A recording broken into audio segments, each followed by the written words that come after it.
Hello and welcome to this backwards compatible comics review. Today we're looking at Spider-Gwen #2, written by Jason Latour with art by Robbi Rodriguez and colours by Rico Renzi.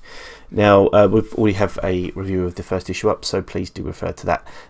This second issue, I must admit, I completely missed. I don't know how it happened. I was flicking through Comixology for another reason and saw it and thought, oh damn, I must have missed it. So either my local comic shop didn't have it or they didn't put it out in time. I'm not quite sure, so I do apologise about that. But anyway, so I picked it up on digital this evening, and I must say Latour really just does go a little bit crazy in this one. So as you can see, there's Spider-Pete, Spider-Ham, I suppose is actually his real name, and it's just, it starts off just that crazy way. Now it is kind of explained, obviously, if you haven't read the first issue, please do, but at the beginning of this issue, Latour does a nice little recap about what's happened so far, and that's quite handy. But all you've really got to do is know that Gwen has had a bit of a knock on her noggin, so to speak, and so she's has a bit of a delusion or something of seeing Spider-Ham hanging around her. So that, it does kick things off quite comically. You do find out a little bit about the struggles of Gwen. Obviously, you know, how she's trying to cope with life, but we also do get a look into some of the deeper universe that Latour's creating.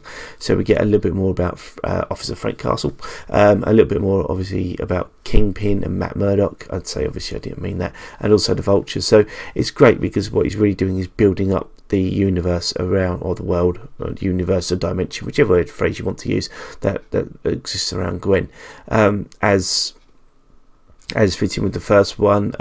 Rodriguez's art is just absolutely wonderful, all over the place. You see lots of different characters, they're all instantly recognisable. There's nothing that seems the same, and then when you add Renzi's colour work into that, you know, you've just literally got a visual feast. This is this is a great cover, even though we'll say, seeing the cover for the third issue, that has to be the best so far of the three, and they've all been pretty cool. So definitely worth picking up. I think this is a series that I'm going to stick with completely, so we'll see obviously how long it goes for, but I really do think that Gwen is an interesting lead character.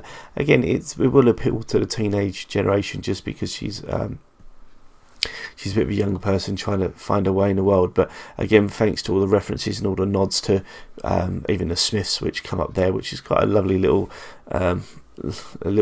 almost a conversation in quotations in there between the editors and the letter sorry, Clayton Cowles, and that's quite fun. But again, it does seem to have that little bit of a fourth wall breaking aspect as well. Nowhere near as much as things like Deadpool and Harley Quinn, but it still does have that little touch of the fourth wall breaking, so that's quite a nice little touch as well. So definitely worth reading Spider-Gwen #2 from Marvel. Take care and good night.